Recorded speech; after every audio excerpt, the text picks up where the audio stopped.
갑작스러운 기업 회생 신청으로 협력업체와 투자자들의 원성을 산 홈플러스의 임원들이 기자간담회를 열고 처음 고개를 숙여 사과했습니다. 지급하지 못했던 대금 등 3,400억 원가량을 어제까지 갚았고 이후 모두 변제하겠다며 기다려달라고 호소했습니다. 현장 취재기자 연결합니다. 박기환 기자. 네, 서울 강서구 홈플러스 본사 앞입니다. 네, 먼저 기자간담회에서 나온 이야기부터 전해주시죠. 네, 홈플러스가 지난 4일 기업 회생 절차를 신청하면서 일어난 파장은 계속 퍼지고 있습니다. 오늘 기자간담회에 나선 조주현 홈플러스 대표는 먼저 투자자와 협력업체 등을 향해서 진심 어린 사과를 드리겠다며 고개를 숙였는데요. 이어 현재 회사의 상황을 구체적으로 설명하기도 했습니다.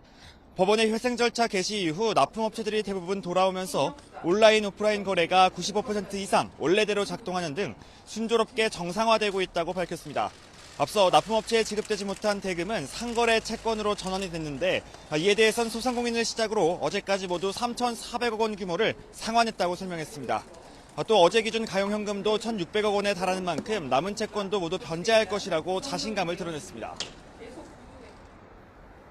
네, 납품 대금 문제는 해결하겠다는 건데 이 홈플러스가 발행한 채권 투자자들도 피해를 호소하고 있잖아요. 이 피해자들도 이분들도 오늘 집회에 나섰다고요.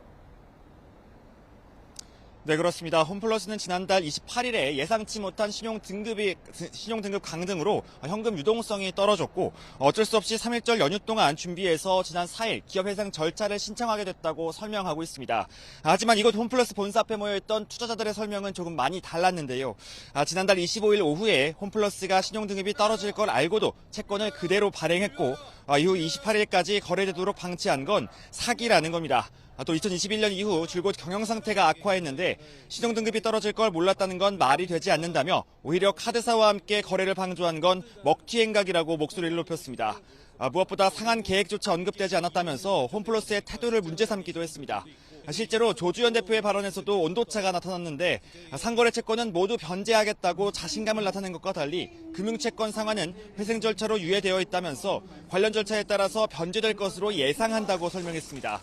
대주주 MBK 파트너스의 김광일 부회장 역시 공동대표 자격으로 참석했지만 MBK가 선포를 매각하려 한다거나 회생 신청을 몇 달 전부터 준비했다는 의혹은 모두 부인했습니다. 특히 김병주 회장의 사제 출연 요구 등에는 홈플러스 정상화와 관련해 이야기할 사안이 아니라며 선을 긋는 등 거리를 뒀습니다. 홈플러스가 사과와 함께 일부 변제 상황도 발표했지만 피해자들의 불안은 잦아들기는커녕 오히려 커져가는 모양새입니다.